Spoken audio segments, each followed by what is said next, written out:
out the announcements this morning. When you look into your bulletin,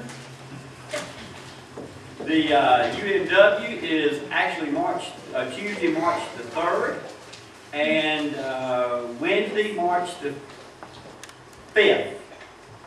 Wednesday, March the 5th, is that right? 4th, there we go, 4th. Wednesday, March the 4th will be Club 50 at 11 o'clock at the Mexican restaurant. And then on Wednesday evening, this Wednesday, during our normal Bible study time, we will have an Ash Wednesday service to observe Ash Wednesday. So we'll do that this Sunday. If you like to attend an Ash Wednesday service, we'll have one right here. I've got a 6:30. Yes, ma'am. Normal time. That's all right. And then we'll pull away from the book of Hebrews, and I'll be going in a different direction for that night for the Ash Wednesday service. Any other announcements we need to make? Okay. If there are none, we'll begin with our prelude.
Sanctuary,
meant to help the world to see the light of Christ in us.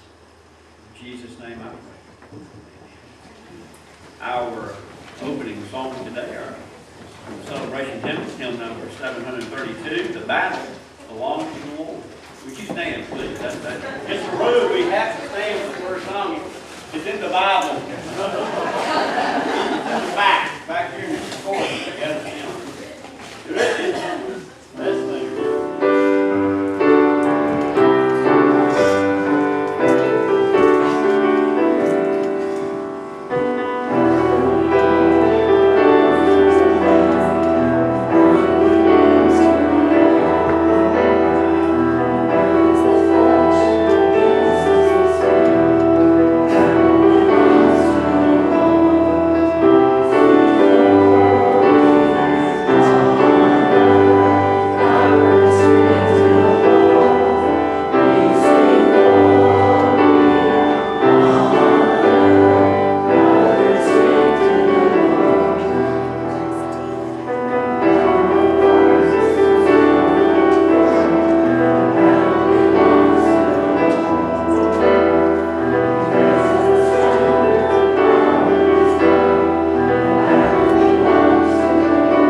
Let's stay together, the Apostles' Creed, our affirmation statement this morning. I believe in God the Father Almighty, maker of heaven and earth, and in Jesus Christ, his only Son, our Lord, who was conceived by the Holy Spirit, born of the Virgin Mary, suffered under Pontius Pilate, was crucified, dead, and buried. The third day he rose from the dead. He ascended into heaven, and sitteth at the right hand of God the Father Almighty. From thence he shall come to judge the quick and the dead. I believe in the Holy Spirit, the holy universal church, the communion of saints, the forgiveness of sins, the resurrection of the body, and the life everlasting. Amen.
Others?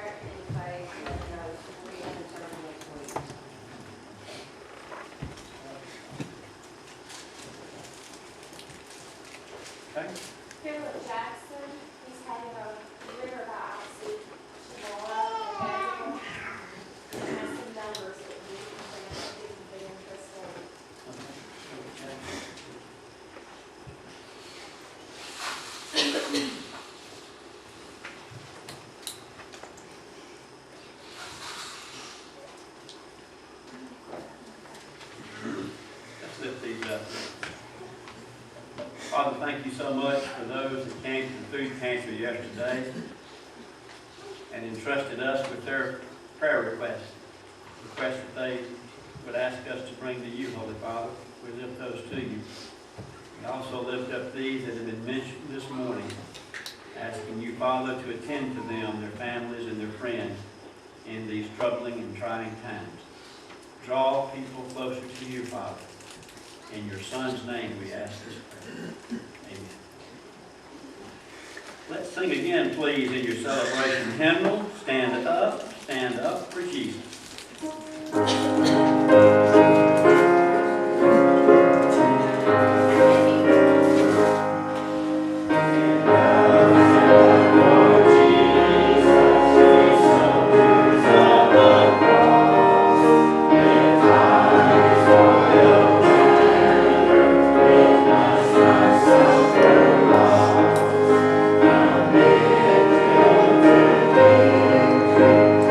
only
be with us this morning as we open our minds and our hearts to Thee.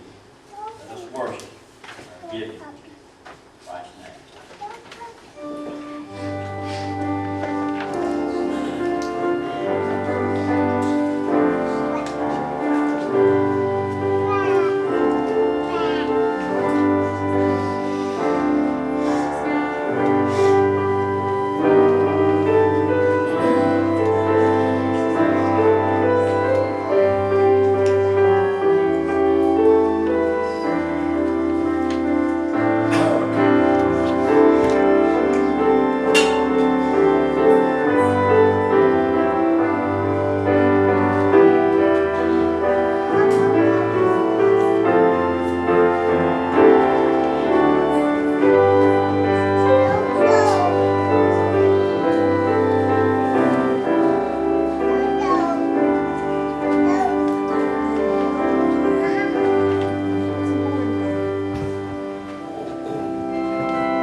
Yeah, we'll shake hands now. Handshaking time. Shake hands.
Going to win any awards. But when Tona walked in during that second song, you could just hear a sigh of relief.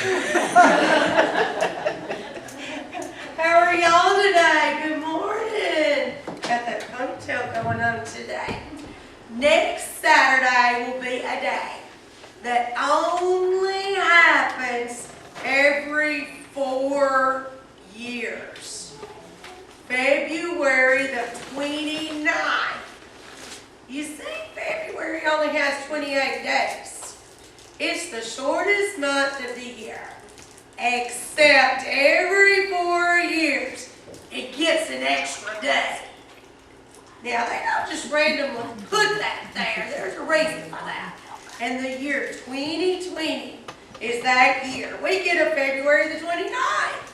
It's called Leap Day. And this year is called Leap Year. Now, just a little quick science lesson to explain why this happens with my trusty assistants. Wesley said, I'm not doing this next week. It's 3 weeks in a row. All right, so just a little quick science lesson for y'all and for anybody out there that wants to enjoy this. Ruth and Wesley are going to demonstrate this concept for us kind of quickly. This is how our Earth that we live on and how our sun, the center of our solar system, works. Now, Wesley's going to be the sun. Now, the sun's just kind of, let's move a little bit that way. So we got a little bit more room. All right, just starting to kind of face down. Now, the sun's just hanging out over here. Sun's just hanging out. It's just having a nice leisurely rotation every 27 days. It rotates very slowly. Every 27 days, very slowly. But the Earth is a different story. Now, the Earth that we live on rotates every 24 hours. But not only that, it revolves around the sun while it rotates every 365 days. You can see now why, Wesley, I picked Bruce Smith's Earth. All right. Y'all gotta get that? Okay. Good. Now, Bruce, if you can find the view, you can sit down. Your job's done. Wesley's gonna come back over here with his son. All right. So Wesley's gonna hang out over there for a minute. You okay, Bruce? I'm good. So that's how it works. Now, every planet revolves, all 8 of them, you used to be 9, and they kind of gave Pluto a hard time, and all 8 planets are in our solar system. The sun is the center of that. And all of these 8 planets just kind of hang out, and they worship the sun by revolving around it, okay? So this is the center of our universe. Some go faster, some go slower, and that's the way it works.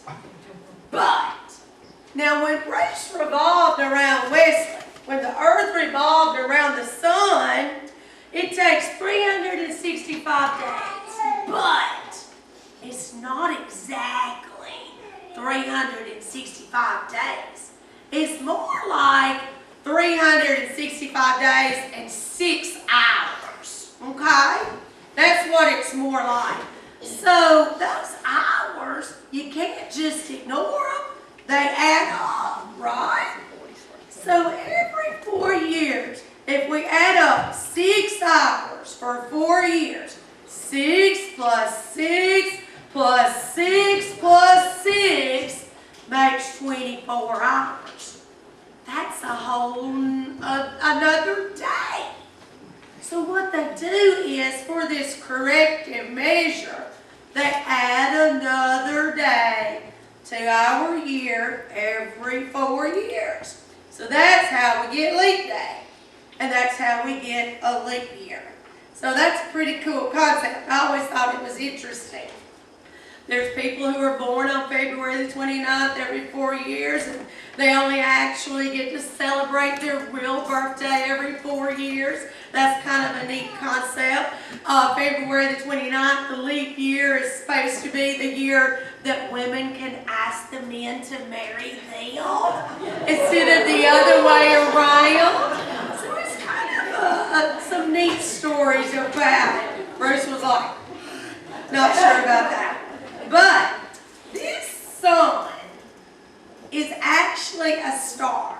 And it's not even a huge star at that. But it's the most important one because it's the center of everything that we do. It's the center of our universe.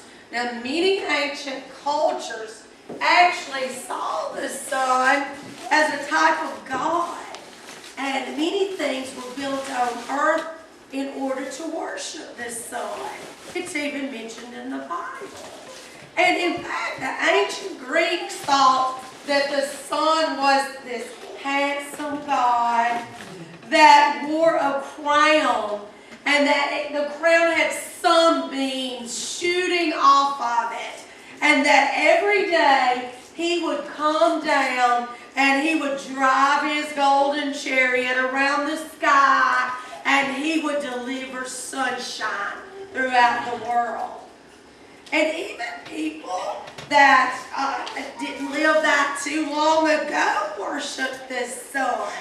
These sun worshipers would go and they would lay out and they would get a suntan.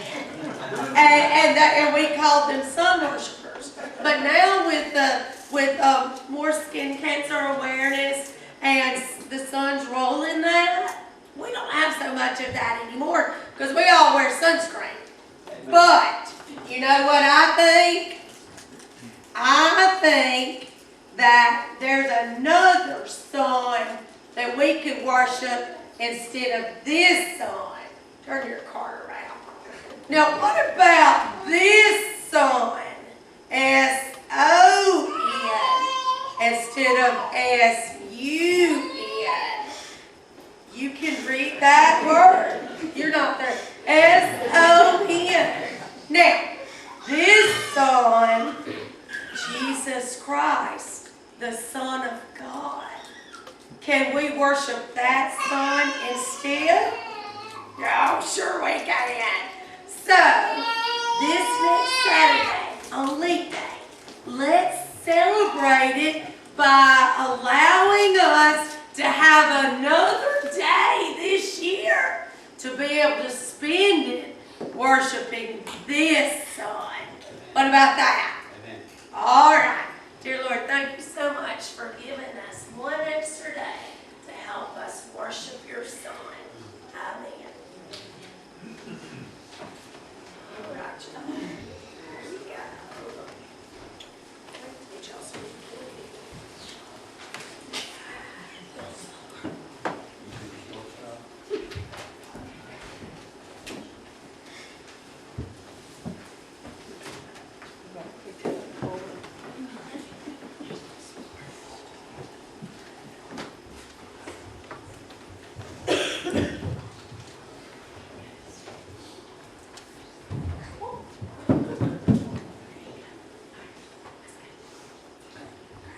I'm reading out of Acts chapter 4, verses 1 through 4. Now as they spoke to the people, the priests, the captain of the temple, and the Sadducees came upon them, being greatly disturbed that they taught the people and preached in Jesus the resurrection from the dead. And they laid hands on them and put them in custody until the next day, for it was already evening. However, many of those who heard the word believed, and the number of the men came to be about 5,000. The word of God for the people of God.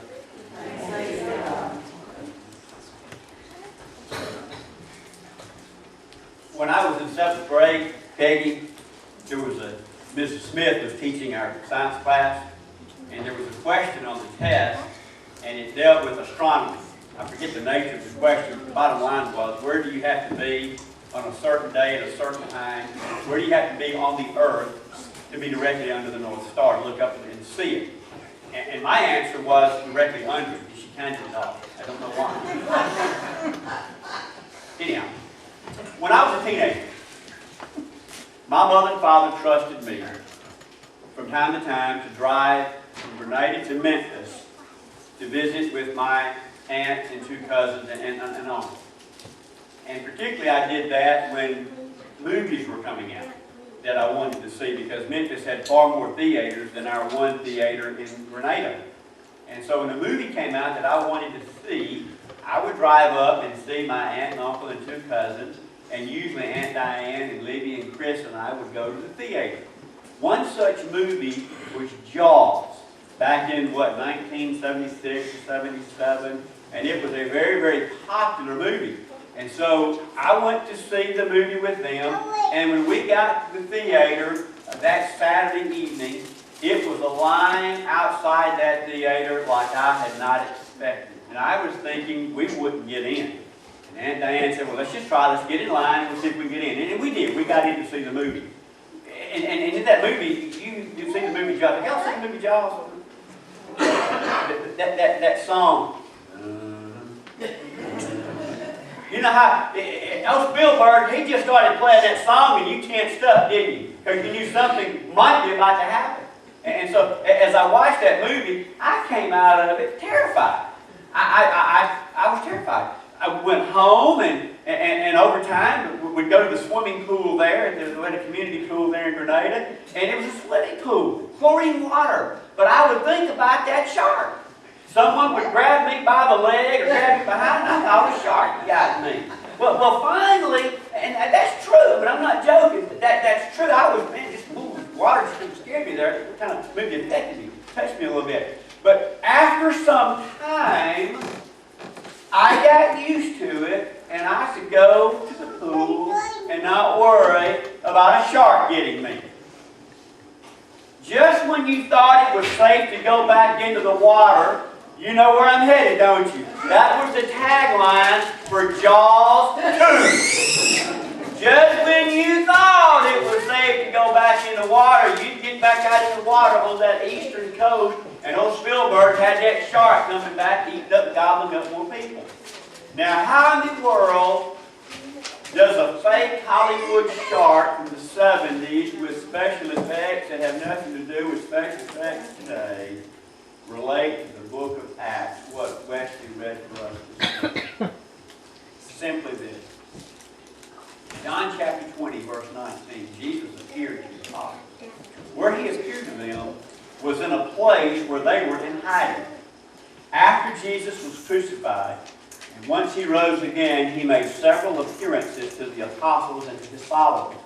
And on that particular instance, the biblical record makes it clear that the apostles and the early followers of Christ were in hiding. They were in hiding.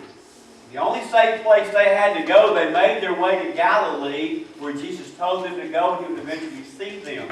But in Jerusalem proper, it was not a safe place to be if you were a believer. Now the Holy Spirit comes, and it's 40 days after the events of the crucifixion. And as time moved on, and the Pharisees and Sadducees and religious leaders began to move on to the next issue of the day, they sort of put Jesus Christ on the back burner. And just when the apostles thought it was safe to go back in Jerusalem and continue the work of the kingdom, the shark bit them. They put their grips on them. They put their hands on them for preaching. And they threw them into jail. Just when you thought it was safe to go back into the water on that coastline, there was a shark out there in those waters. And just when the apostles thought it was safe to go back out and begin preaching, as soon as they did, chapter 4 hits us. As we begin to expose the Scriptures this morning and move through this text, these things are going to emerge. First of all, the grief from the world. Secondly, the grip of the world. And thirdly, the gift for the world. The grief, the grip, and the gift. Let's look first at the grief from the world. Look at verses 1 and 2 again. Acts chapter 2, verses 1 and 4. Look at the grief from the world. Peter and John received grief from the world. And as they spake unto the people, the priests and the captain of the temple and the Sadducees came upon them, being grieved that they taught the people and preached through Jesus' resurrection from the dead. This is the grief from the world. Has anyone ever given you grief? Given you a little grief over something? Well, let me tell you what you catch grief for around here. Go get a haircut, people give you grief. Preacher, get your ear, Lord. Why, preacher? You're the new preacher? You got a haircut. Just, boy, I've heard it. I get a haircut every 3 or 4 years. I know that. I hate to go get a haircut. You catch some grief for it. Even our lay leader gave me a little grief, didn't you, brother? They gave them grief.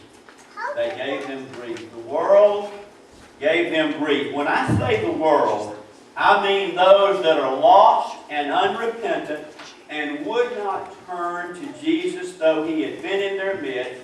They heard him speak, they heard him teach, yet they would not turn.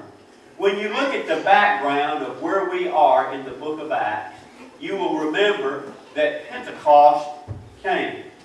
And at Pentecost, there were 3,000 souls that came to know the Lord at Peter's first sermon. And then the text tells us later in chapter 2, verse 47, it didn't end there. The Holy Spirit was adding converts daily to the church. Then you have the miracle that we discussed last week, the miracle of the healing of the paralytic. And after that paralytic was healed, he began to say, well, what just happened? This is Fred, this is Joe, this is John. He was paralyzed, yet now he walks. And they began to ask what's going on, and Peter responded. And so Peter preaches another message. And as you'll see in verse 4 a bit later in the message, 5,000 people came to the Lord because of that preaching event that Peter uttered. And so with that success that came with the preaching after Pentecost, the world began to give Peter and John grief.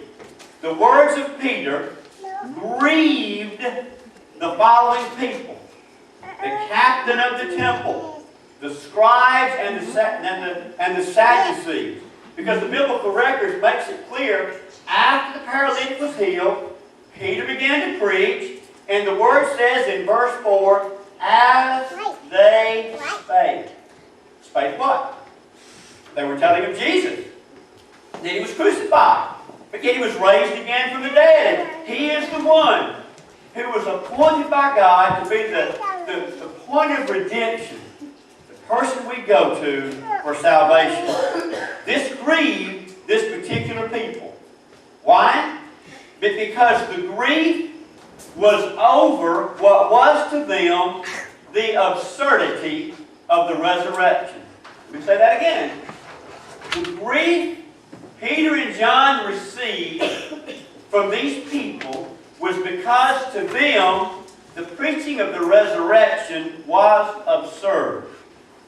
The death of Jesus was not doubted. These people caused it. They knew he had died. They saw him die. They knew he was dead. But alive again? No way. How do we know that in the biblical record? Very easy. When you look at chapter 4, verse 1, you see these people called the Sadducees. The Sadducees. When you read the biblical record, there are 3 groups of people that you continually see coming after Jesus: the scribes, the Pharisees, and the Sadducees. Now, the scribes were the legal scholars of the day. They were the ones who copied the text of the Bible. They were the ones who copied the Old Testament. They were the learned ones. They knew how to write, copy the text. They were the legal, meaning the law of God, scholars of the day. Sitting above them were 2 groups of people who ran the show: the Pharisees and the Sadducees. And they thought differently from one another. The Pharisees believed in the resurrection. In other words, they believed that when you died, there was a resurrection. That they believed that your spirit lived on. The Sadducees did not believe that. They believed that when you died, you died, you died. Your body turned to dust. There was nothing spiritual. There were no angels. There was God. But when you died, that was it. Today, not being political, you know me better than that, but you have Republicans and Democrats. They look at situations differently. The same situation, they come to a conclusion differently. You have people from the north, you have people from the south. We Southerners look at life and family and relationships and life differently than those people up north. It's a different way, a different mindset of looking at things. So when you see the word Sadducees, what was happening? These people were incited because they didn't believe the resurrection, and that is exactly what Peter and John were teaching. They were speaking of Jesus who had risen from the dead. So what happened? They gave Peter and John grief. Grief from the world. Well, how did they give them grief? With the grip of the world. Look at what the next text says. Look at what verse 3 says. And they laid hands on them. They gripped them. Laid hands on them. Put their hands on them. They gripped them. And they laid hands on them, and they put them in the hold until the next day, for it was now even tide. As a parent, we were raising our 3 boys. I had not too many rules. I chose not to give my children a lot of rules and regulations. I tried to let them move through life and learn things on their own. But there was a modest rule that I had, and that was this. You have to play a sport. I don't care what you play, but you're going to play a sport. You have to be interested in athletics. You have to be interested in the arts. I said, you've got to learn an art. Whether you paint, draw, or play a musical instrument, I don't care. So each of them learned a musical instrument. They played band, they learned a musical instrument, they played athletics, and I said, oh, by the way, don't forget the academics. You got to have decent grades. I do not want straight A's, I want straight B's. I want a solid B average. If you're taking algebra and you're taking sports, a C in algebra and an A in sports is a B. I'm happy. But I also want you to be in church every time the door's open. I want you in Boy Scouts. I want you to be an Eagle Scout. I want you playing community ball. I want you busy. I made them to be busy, and because of that, I backed off the academics. I did not require straight A's or anything like that. Just give me a good B average. Parker, our youngest, he began to dip down to a solid C average. And he was on the doorstep of a D. And so I called up the principal, Bob Raymond. Bob had played football at Northeast and who knows where else. Bob was a big man, Brother Chumley. He's big boy. He's big man, big man. I called Bob and said, Bob, do me a favor. I said, what's that, Mark? I said, I want you to go out in the hallway when Parker passes by on the way to class. And I want you to grab him by the nape of the neck. Do what? I said, I want you to grab Parker by the neck. And I want you to walk him down the hall, everybody seeing it. I want you to take him in your office and sit him down. And I want you to tell him that a C average meets the requirements for playing basketball at New Albany, but it doesn't meet mine. And if the grades don't come up, he's off the team because his daddy said so. Well, guess what happened that evening? Parker came home from school, and he came up to the steps there in my office upstairs, and he came and he sat down. I talked to Coach Raymond today. I said, really? I got the message. And he did. Grades came up. Life was good again around our house. Because Bob put a grip on him that he wouldn't forget. The world put a grip on Peter and John intending to get their attention. They put a grip on them and they threw them into jail. They gave Peter and John grief and they put the grip on them in order to make sure they got the message. But that was a long time ago. Persecution doesn't happen this day, does it? The persecution, that was a long time ago. According to Open Doors, USA.org. You can Google it. In 2019, 260 million Christians were living in areas under high persecution threat. 2,983 Christians were killed for their faith in 2019. 9,488 churches or Christian buildings were attacked. 3,711 believers were detained without trial. They were arrested and sentenced or imprisoned. That is the grip of the world. I'm using my phone for a purpose this morning. There's an article in the BBC News entitled "Christian Persecution at Near Genocide Levels." The persecution in parts of the world is at or near genocide levels according to a report ordered by the Foreign Secretary of the British government. You don't hear about that in the media, do you? No, you don't hear about that. Open your eyes and read and understand that there is persecution of Christians around the world today. We are safe for now, we are shielded for now, but in that day and in that time, because Peter and John chose to speak out and tell others of Jesus, it caused the world grief and it caused the world to grip Peter and John. Yet what they offered was the gift. They were offering the gift to the world. Look at verse 4. Verse 4 says this: "Howbeit, many of them which heard the word believed, and the number of the men," that's the men, not counting the women and the children, the number of men was about 5,000. We have another mass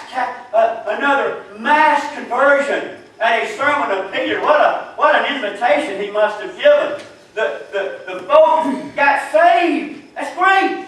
That's almost as good or maybe even better than one of the old Billy Graham crusades where thousands came forward. How many remember the Billy Graham crusade? Y'all remember that? Watching him on TV. He'd be there and the stadium be full of people, and down on the field there'd be chairs set up. There'd be thousands of people there. And when the sermon was over, he would call people forward. Those of you who want to receive Christ, if your Savior, come forward, and you could see the cameras.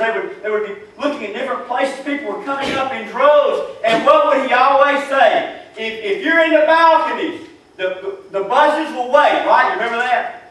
Am I right? Am I the only one who heard that? Amen. Thank you. The buses will wait. First time we ever preached in the Manual Baptist Church. I preached on the Knoll. I was in high school. I preached on the Knoll. Sure did. And we had a pretty big church. We had about, this is my first sermon. I was nervous. We gave an invitation. And I'm just sitting up there, just kind of blind, but there must have been 500-600 people like this big church. And so I was a teenager, and people started coming forward. And so I didn't know what else to say. But in the invitation, I said, if you're in the balcony, the buses will wait for you. I did. I said that. Folks died last week. Folks got saved that day. It's all right. The pastor, Dr. Waddle, he became a dear friend. And we walked together into ministry. Billy Graham gave some crusades. Thousands of people were saved. That's exactly what happened. That's exactly what happened here, isn't it? No, that's not what happened. Not at all what happened. I want you to think about something. How many times was Billy Graham put in handcuffs by the local authorities and hauled off and it be made known? If you're going to believe this, if you're going to preach this, if you're going to talk this, we're going to handcuff you, we're going to put you in jail. And yet there were people that day that said, I want that. That's what I want. I want that.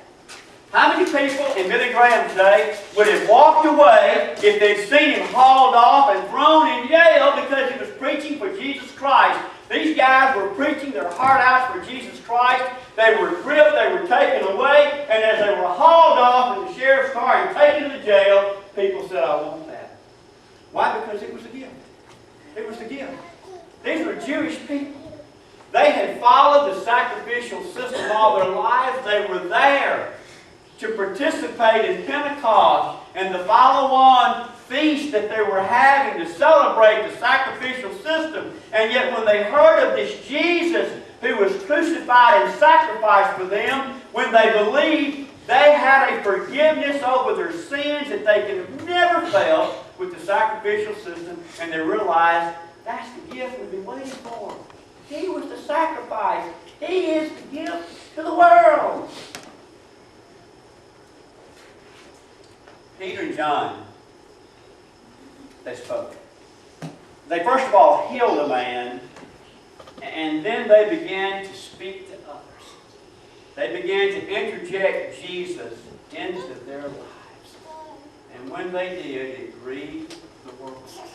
So much so that they gripped the apostles, not realizing that what they were sharing was the gift to the world. Last week we talked about people being placed in your way that you might help, and that you might be able to help. You might help them with a 20 or a bag of groceries. But ultimately, if you find there's a spiritual need there and you begin to speak Jesus, know this. You place yourself at odds with the evil one. When you step into his territory, when you step into his domain, you will place yourself at odds with the evil one, as Peter and John did. It did not stop them, as we will see next week. They did. They kept on. Father, let us remember this. We're that sanctuary that you're building in us. Part of that being a sanctuary is being a light to the blind.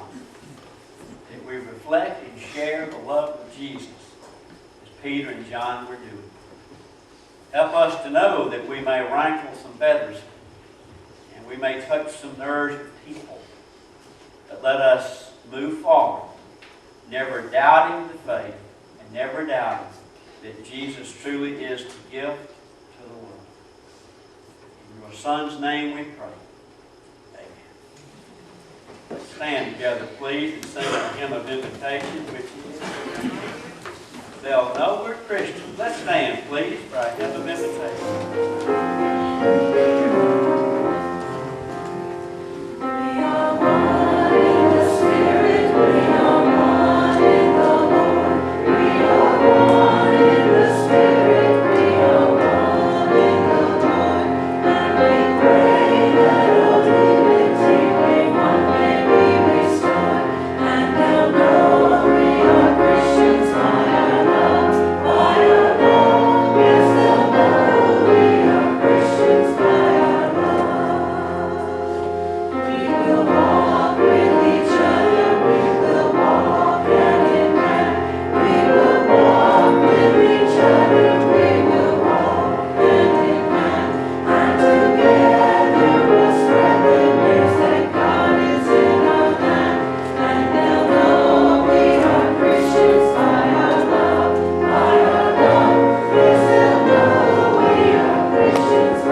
Challenged me to not be a local pastor, but to be itinerant, to be able to be moved to various churches by the conference, to be a member of the conference in some way.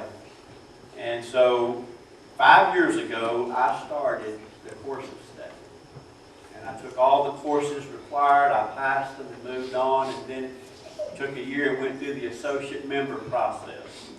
And that took a lot of reading and writing in itself, culminating in being itinerant and an associate member, which allowed me to be moved here to North IU student. And then I started the D-Min project, a doctor of ministry. My point is that I've been studying for 5 years, nonstop. I've had a book in front of me writing for 5 years. Hopefully it comes to an end Thursday. Thursday at 10 o'clock, I defend my dissertation. I covet your prayers Thursday morning. It should be a formality, should be just, let's just punch this thing and get it done, but I still need clarity to respond to questions. Professors will ask and probe and ask and see what I've learned throughout my process. So I covet your prayers. Does anyone remember or know Barry Mayo? He's preached a revival here before.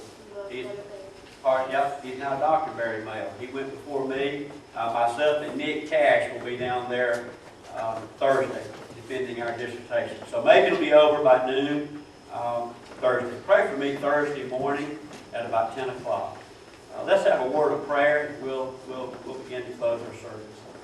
Father, thank you so much for this day. Father, thank you so much for the Methodist Church. It has aided me and assisted me in so many ways to continue education. Not, Father, to hang something on a wall, but to be more in love with you. Thank you for the learning. In Jesus' name, amen.